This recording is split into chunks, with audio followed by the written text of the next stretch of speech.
At the lowest ever since the survey started in 1971. So should you refinance? That's the question. And here with the answer is Dani Babb, real estate analyst and author of The Accidental Landlord. Dani, great to have you here. See, I would think that now is the time for everybody to refinance, but you say that's wrong. It is wrong. First of all, if you're not going to stay in your home long enough to make it worthwhile, you shouldn't do it. And if you're in an excellent loan already, you shouldn't do it. Okay, so you've put together two scenarios. One for somebody who should refinance.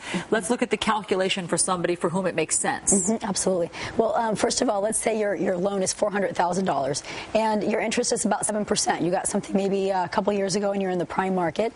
You're paying about $28,000 a year in interest. And let's say your refinance costs are roughly around $7,000. See, that's a lot. So to refinance, it costs about $7,000. It does cost a lot. You don't just waltz into your bank and do it. So that's a big factor. So if it's $7,000, now you need to figure out how long you're going to stay in your home. Exactly. So in this particular scenario, we're assuming that you're going to stay at least 1 year.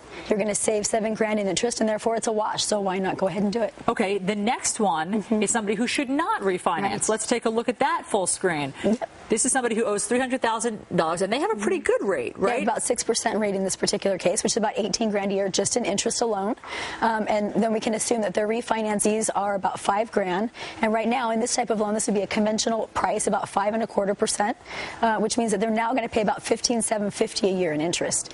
But in this particular case, they're only saving $27.50 a year, which is about a 2-year break-even point, a little bit less. So if they're going to move in a year, don't refinance. Not worth it. So basically, everybody has to do those kinds of calculations and figure out how long they plan to stay in their home. That's really the key. And also, there's one other factor, and that's if you have a loan that's about to reset and you're going to be making up for lost time by adding back, paying what you haven't in the past, that's another good reason to refinance. Great point. You say that you've seen this strange kind of moral ripple effect of all of the government bailouts, that individuals are, I guess, having a moral second look at what they should be doing? They are. They see banks and auto companies getting bailouts, and they're saying, you know, my neighbor just got $50,000 off of his mortgage. I want $50,000 off mine. And some of them are being intentionally late on their payments because that's the only way that, in some cases, banks will look at them, although that's changing.